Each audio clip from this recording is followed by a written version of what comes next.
বন্ধুরা, আজকে আপনাদের সাথে শেয়ার করব সিলভার মাছ দিয়ে আর এরকম লক্ষ্মী লোটে ডাটা দিয়ে আর আলু দিয়ে পাতলা ঝোল। এই গরমে কিন্তু দারুণ খেতে লাগবে। আর এই লক্ষ্মী লোটে ডাটা দিয়ে সিলভার মাছ দিয়ে আলু দিয়ে ঝোল করে একবার খেয়ে দেখবেন, আপনাদের মন খুশিতে ভরে যাবে এবং শরীর সুস্থ থাকবে।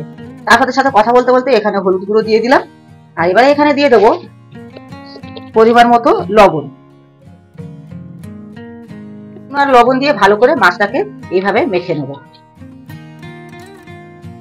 সমস্ত মাছে নুন হলুদ মাখিয়ে নিয়েছি। বন্ধুরা, আপনাদের সাথে কথা বলতে বলতে নুন হলুদ মাখিয়ে নিয়েছি মাছে। নমস্কার বন্ধুরা, আমি শিবানী। আশা করছি আপনারা ভালো আছেন এবং সুস্থ আছেন। আজ আমি আপনাদের সাথে শেয়ার করবো সিলভার মাছ দিয়ে লক্ষ্মী লোটে ডাটা আলু দিয়ে পাতলা ঝোল। এই গরমে কিন্তু মন খুব খুশিতে ভরে যাবে এবং শরীরও সুস্থ থাকবে। আর ভিডিওটা চালু করার আগে বন্ধুদের কাছে অনুরোধ করছি, নতুন বন্ধু হয়ে থাকলে চ্যানেলটি সাবস্ক্রাইব করবেন আর বেল আইকনটি অন করে সাথে থাকবেন। পুরনো বন্ধুদেরকে অনেক অনেক ভালোবাসা আমার সাথে থাকার জন্য। এদিকে গ্যাসের উপর আগে থেকে আমি কড়াই বসিয়ে দিয়েছিলাম, দিয়ে দেবো সর্ষে তেল। সর্ষে তেলটা গরম হয়ে যাওয়ার পরে মাছগুলো ভেজে নেব। মাছের মাথা আর লেজাটা আগে ভেজে নিই। আর এবারে আমি মাছের মাথা লেজাটাকে আমি এভাবে উল্টে দেবো।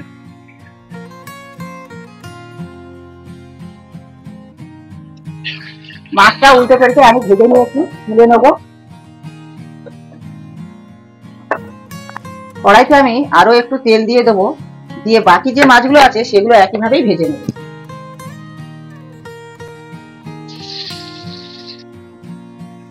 সমস্ত মাছগুলো ভেজে তুলে নিয়েছি। ওই মাছ ভাজার তেল যেটুকু বেঁচেছে সেই তেলের মধ্যে দিয়ে দেবো পাঁচফোড়ন। এরপরে এখানে পেঁয়াজ কুচিয়ে রেখেছিলাম, কোচানো পেঁয়াজটা দিয়ে দিলাম।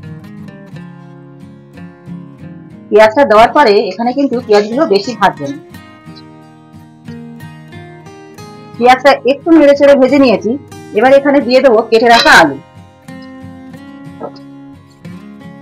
আলুটা দেওয়ার পরে এখানে অল্প একটু লবণ দিয়ে আলুটাকে নেড়ে চেড়ে ভেজে নেব।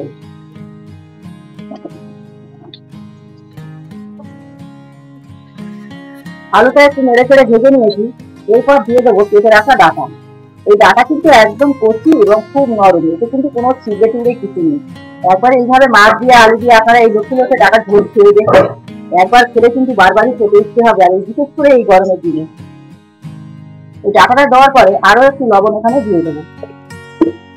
লবণটা দিয়ে ডাটাটা আলুর সাথে ভালো করে এইভাবে নেড়ে চেড়ে মিশিয়ে নেবো। এরপর গ্যাসের আঁচটা কম করে ঢেকে দেবো।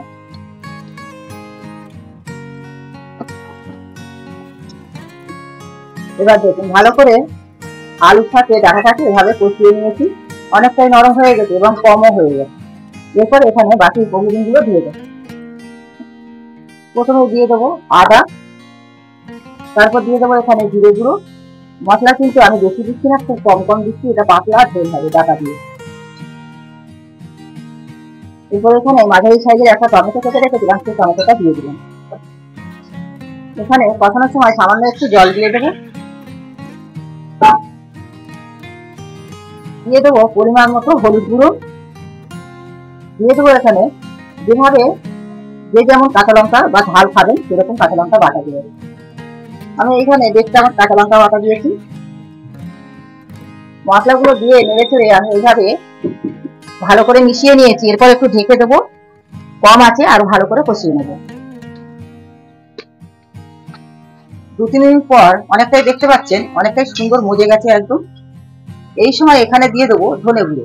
ধনে গুঁড়োটা আগে দিয়ে নিই, যেহেতু এটা শুকনো মশলা, তো এই জন্য আমি সব শেষে দিলাম। দিয়ে আবারও ভালো করে কষিয়ে নেব।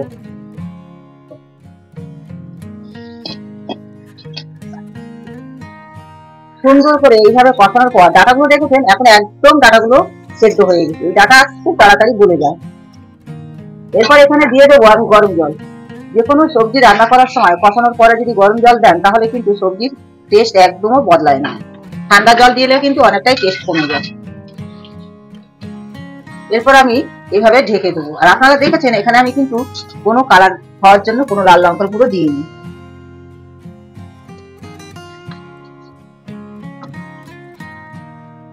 এখানে আলু কিংবা ডাটা সবটাই গলে গেছে। এরপর এখানে আমি মাছটা দিয়ে দেবো।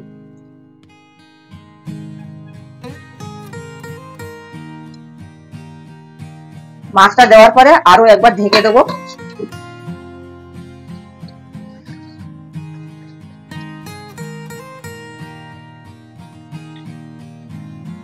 ডাঁটা আলু দিয়ে মাছের ঝোল কমপ্লিট হয়ে গেছে। এবার একটা পাত্রেতে নামিয়ে নেব।